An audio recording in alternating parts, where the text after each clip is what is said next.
一起来看精彩短剧，气解则善。扶摇东宫故事解说。闹市街头，一顶精致轿子缓缓通行，路人纷纷避让，知晓这是都梁官夫人的座驾，无人敢轻易冲撞。就在这时，叶铮铮快步上前拦住轿子，眼神冰冷地看向轿中的叶青罗，当众质问他是否早已遗忘昔日的承诺。看着如今风光体面、身居高位的叶青罗，叶铮铮心中满是悲凉与怨恨。清楚对方的荣华富贵皆是踩着自己的血泪换来，叶铮铮深知自己落得悲惨下场全然是拜叶青罗所赐。5年前红楼之内，叶青罗曾亲口许诺会救他脱离苦海，叶铮铮一直记着这份承诺，默默体谅他的难处，眼睁睁看着他一步步攀附权贵，步步高升。可不知情的路人只当叶铮铮是不知好歹，妄图攀附贵人的卑贱之人，当众出言羞辱他是娼妇。随行下人更是听命上前，准备对他动手施罚。无尽的屈辱与打压涌上心头，叶铮铮心中恨意翻涌，暗暗立誓，若有重来之机，他绝不会再一味成全叶青罗，更不会再做对方的垫脚石。念头转瞬，时空骤然流转，叶铮铮意外重生，回到了5年前。自己刚被叶家抄家发卖，出入红楼的第一天。出入红楼，场内喧闹嘈杂，一名粗俗客人点名要叶铮铮弹奏高山流水，强硬逼迫他献艺。彼时的叶铮铮心性高傲，坚守底线，当场断然拒绝，直言自己的情谊只为达官显贵而奏，对方只是市井小民，根本不配聆听他的雅乐。这番话让客人当众颜面尽失，瞬间勃然大怒。红楼妈妈见状连忙上前打圆场，一边低声安抚暴怒的客人，劝他宽宏大量，一边转头劝说叶铮铮。他向客人介绍叶铮铮是官宦千金，性子高傲，又不停劝导叶铮铮高山流水是他的拿手曲目，切莫任性忤逆贵客，免得招来祸端。但叶铮铮始终不肯妥协，态度坚定地表示自己的琴曲唯有皇室皇子配听，凡夫俗子根本不懂其中雅韵。即便已然沦落青楼卖艺，他也执意要守住自己的体面与尊严，不肯随意屈身献艺。这番清高姿态引得众人哄堂大笑，客人更是怒不可遏，扬言要彻底打碎他所谓的体面。客人步步紧逼，欲对叶铮铮动手动脚。危急关头，叶铮铮转头呼喊叶青罗上前帮忙阻拦。前世的惨痛记忆瞬间涌上心头，他想起自己前世为保全叶青罗的名声与体面，牺牲了自己的清白与尊严，受尽世间屈辱。可叶青罗却一直对外标榜自己只卖艺不卖身，靠着叶铮铮的牺牲，维持着清高体面的人设，步步青云。为了脱身自保，前世的叶青罗甚至主动向暴怒的客人提议，自己的庶妹叶铮铮毫无气节，巴不得被客人点中侍奉。富商周老爷听闻，当即甩出100两黄金作为定金，点名红楼第一美人前往厢房献艺。众人见状纷纷议论，直言叶青罗看似清冷高洁，实则一心攀附豪门，是叶铮铮的成全与牺牲，造就了他的名声与富贵。当时有人好心告知叶铮铮，这100两黄金本是叶青罗的赎身定金，待叶青罗脱身，定然不会抛下亲妹妹，定会带她一同离开炼狱。单纯的叶铮铮信以为真，放下所有身段，卑微哀求叶青罗，恳请对方救自己离开红楼。叶青罗温柔安抚叶铮铮，承诺会找体面的理由为他赎身，让他安心等待。面对叶铮铮的反复追问，叶青罗再三宽慰。皇城脚下的客人再乖张，也不敢轻易害人性命，自己迟早会救他出去。彼时的叶青罗在外人眼中善良温婉，重情重义，无人知晓他内里的自私凉薄。日复一日，年复一年，叶铮铮苦苦等待，却始终没能等来救赎。旁人不忍看他痴心错付，如实告知真相。叶青罗入州府1年，早已站稳脚跟，升官得势，成了皇城有名的贵妇人，日日结交皇亲国戚，早已将红楼中苦苦等候的妹妹抛之脑后。可叶铮铮依旧固执辩解，坚信姐姐只是身不由己，绝不会背弃承诺。长久的等待最终化为泡影。走投无路的叶铮铮当街拦下叶青罗的车马，质问他为何背弃诺言。可一朝得势的叶青罗早已不念姐妹情分，当众鄙夷辱骂叶铮铮，还命护卫将他活活殴打致死。带着前世惨死的恨意与无尽屈辱，重生归来的叶铮铮彻底看透了叶青罗的虚伪，发誓这一世定要让他亲手毁掉自己引以为傲的体面。重回红楼当下，叶青罗依旧沉浸在昔日嫡女的荣光里，被人阻拦后厉声呵斥对方，标榜自己是正3品度梁官嫡女，动他便是杀头大罪。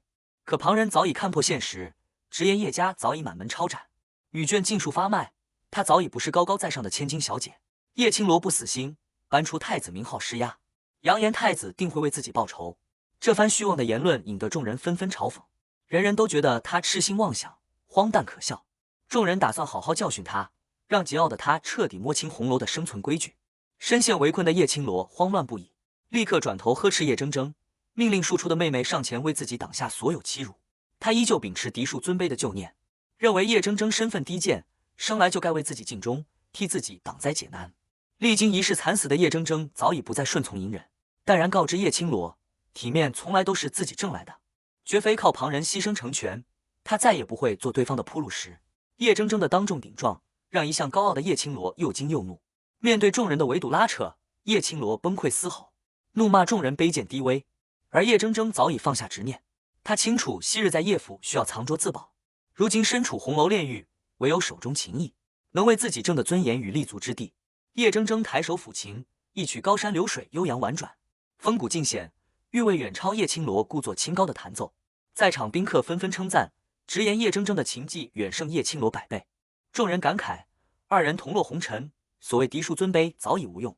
叶青罗死守虚妄体面，不识时务，反观叶铮铮通透豁达，懂得变通，更让人敬重。有人当众发问，叶青罗誓死不肯献艺，嫌弃众人不配，为何叶铮铮愿意放下身段抚琴？叶铮铮从容回应，雅乐本就雅俗共赏，王孙可赏，凡人亦可听，自己的体面需要在场诸位宾客成全。这番得体通透的言论赢得了满堂喝彩与打赏。红楼当即定下规矩，叶铮铮往后只卖艺不卖身，保下他的清白名声。看着眼前的一切，叶铮铮在心中默念，这一世他不再成全任何人，唯独成全自己。当晚，叶铮铮吃到了入红楼以来最丰盛的饭菜。饥饿的叶青罗想要一同用餐，甚至提议争抢食物，却又端着嫡女傲气，嫌弃争抢的行为粗鄙失态，有失体面，还数落叶铮铮不懂规矩，不顾身份。叶铮铮冷眼相对，淡然告知叶青罗，早已失了清白的人根本不配谈论体面，更不配与自己同桌用餐。说完，他坦然独享所有佳肴，将丰盛饭菜尽数归于自己。叶青罗又气又委屈，质问叶铮铮为何不肯出手帮自己。叶铮铮冷静反问，若是方才自己挺身相助，如今受尽屈辱，失去清白的人便是自己。叶青罗却理所当然地表示，庶妹本就该守护嫡简，只要自己能保住清白，攀附权贵，日后自然会赏叶铮铮一口活路。叶青罗极致的自私让叶铮铮彻底心寒，他冰冷地质问对方，他所谓的高升富贵，从来都是踩着自己的血泪性命换来，是自己困于地狱，才成全了他的光鲜人生。叶青罗故作懵懂，矢口否认。叶铮铮不再多余争辩，直言叶青罗步步为营的算计，自己尽数看在眼里，所有苦衷都是自私的借口。他郑重警告对方，红楼之中，体面要靠自己争取，自己绝不会再做他的垫脚石。沦落此处，二人早已无高低贵贱之分。叶青罗依旧拿嫡姐身份施压，要求叶铮铮礼让顺从。叶铮铮直言，叶青罗从未真心待他，他自然不必恪守姐妹本分。红楼自有生存法则，得宾客喜爱者享上等待遇，像叶青罗这般深陷泥沼却故作清高的人，最终只配吃馊菜剩饭。叶青罗不甘示弱，扬言自己习的琴艺，亦可登台卖艺立足。叶铮铮淡淡点破关键，他早已失了清白，即便登台抚琴，也无人愿意捧场。被戳中痛处的叶青罗心生怨怼，扬言今日所受的屈辱，终将化作叶铮铮的噩梦，还自持名师所学的琴艺，笃定能碾压半路学琴的叶铮铮。叶铮铮顺势反讽，调侃他一招失身，便彻底丢掉了坚守多年的体面。二人矛盾彻底公开。红楼妈妈见状，当即决定举办琴艺比试，让姐妹二人同台竞技，谁更受宾客喜爱，谁就能拿下红楼第一清真人的名号。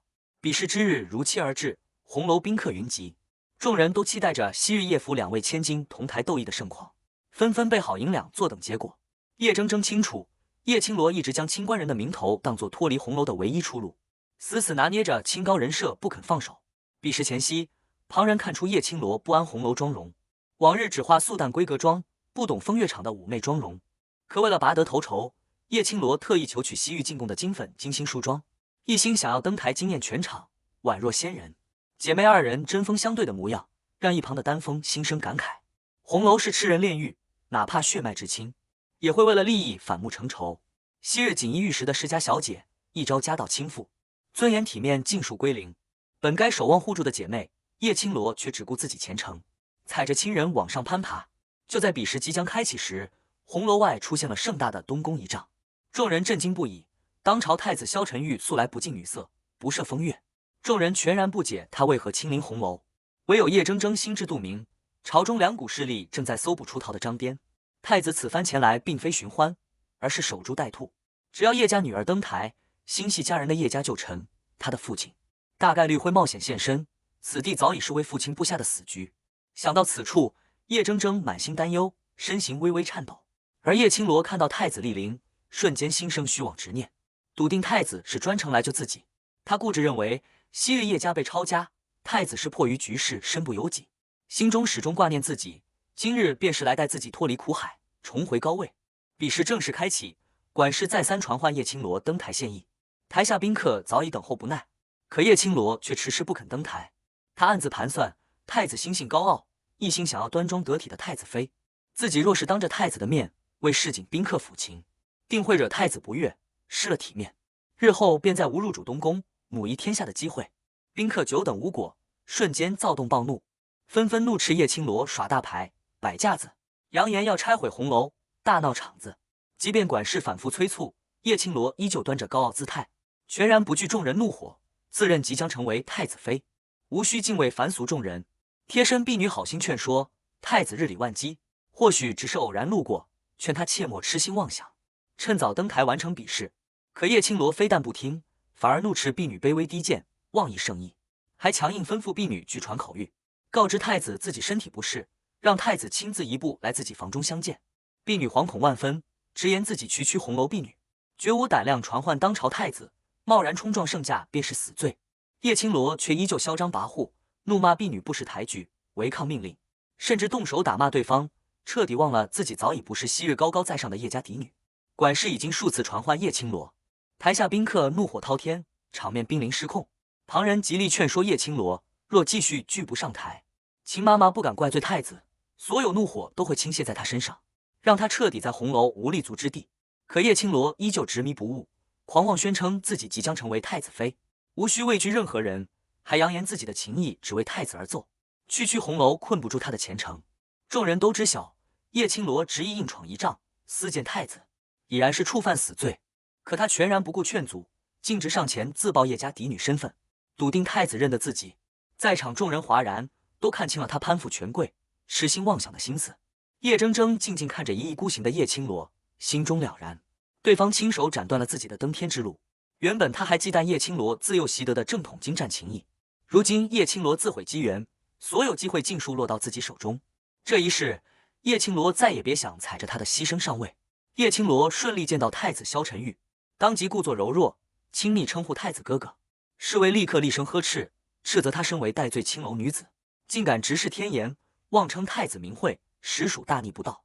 叶青罗全然不顾，依旧沉浸在自我幻想中，哭诉自己被发卖的委屈，笃定太子是逢场作戏，心中始终偏爱自己。面对他的自我感动与无理纠缠，太子面色冰冷，态度决绝，直言叶家深陷粮运贪腐大案，延误前线战机，危及数万将士性命，自己依法惩处叶家，发卖女眷全然出自本心，以示法外开恩。叶青罗依旧不肯认清现实，甚至以献艺抚琴要挟太子，妄图让对方妥协。太子早已厌烦他的纠缠，当即冷声下令将他驱离。突如其来的冷漠与驱逐，彻底击碎了叶青罗的太子妃美梦，让他愣在原地，难以置信。此时东宫侍卫前来汇报，红楼1楼并未搜查到目标张颠的踪迹。太子此番守候一无所获，只能满心失望，下令回宫。看着太子决绝离去的背影，叶青罗惶恐跪地，苦苦哀求太子再给他一次机会。叶铮铮伫立一旁，心中暗藏思绪。世人皆知太子是从尸山血海中走出的战神，心性冷硬，杀伐果断，无人敢轻易揣测。但叶铮铮记得儿时就是6岁那年，他随母入宫，曾在冷宫墙角遇见孤独蜷缩的少年萧晨玉，他轻声哼唱安眠曲，安抚孤独的他。当年宫中严令禁止外传此事，违者处死。而叶铮铮始终相信，战神冰冷的心底依旧藏着一丝少年时的柔软。有人见叶铮铮神色淡然，静静伫立，出言嘲讽他不择手段，妄图攀附权贵。太子身边的人却截然相反，直言叶铮铮品性远超叶青罗，远非那些极度狭隘、故作清高之人可比。太子最终下令，叶家罪孽深重，不可饶恕。但可保叶铮铮在红楼之中安稳度日，保有体面与尊严。凭借精湛琴艺与沉稳气度，叶铮铮惊艳全场，顺利拿下琴艺比试第1名，被正式封为红楼第1清官人。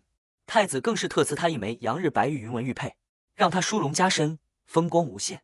反观叶青罗，彻底沦为全场笑柄，惹得秦妈妈怒火滔天。即便事到如今，叶青罗依旧不知悔改，强行辩解自己只是身体不适，临时缺席比试，且妹妹已经代为登台，红楼并未蒙受损失。这番说辞让秦妈妈更为震怒，厉声斥责他狂妄无知，不识轻重。太子亲临是天大的殊荣，叶青罗却肆意耍小性子，冷落太子，公然冲撞天家贵胄，险些连累整个红楼覆灭。桩桩过错足以让他死不足惜。叶青罗还想搬出昔日官家嫡女的身份求情，秦妈妈全然不屑，直言他家族覆灭，身份尽失，入了红楼就是赚钱的工具，不听话就该严加管教。直到此刻，叶青罗才彻底慌神，连连认错求饶，妄图搬出父亲求情。可秦妈妈心知其父自身难保，根本无力护女，当即下令堵住他的嘴，将人强行带下去施以惩戒，打算彻底打磨他的傲气，让他真正明白何为规矩，何为体面。一旁的婢女见叶铮铮双手微抖，询问他是否心生畏惧。叶铮铮淡然回应，自己早已习惯红楼的悲欢离合，冷暖无常。他看着自己的双手，心生感慨。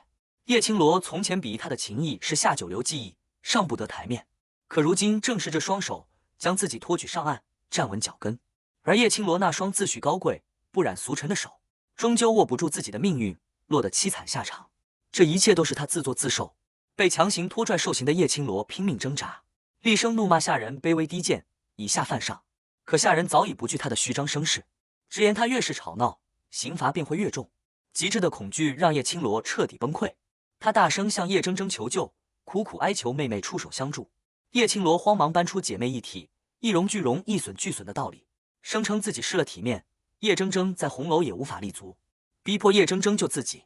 叶铮铮神色淡然，平静反问对方，自己刚上位，人为言轻，根本无力违抗秦妈妈的命令，不知该如何相救。情急之下，叶青罗立刻提醒叶铮铮，可用太子赏赐的白玉玉佩救人。这枚玉佩堪比东宫令牌，亮出之后，秦妈妈绝不敢动心。叶铮铮看着眼前自私自利、危难之时才想起姐妹情分的叶青罗，心中思绪翻涌。他清楚玉佩确实能救下对方，可历经两世的背叛与伤害，他早已心软不起来，心底默默反问自己，为何还要拯救这个屡次将自己推入深渊的人？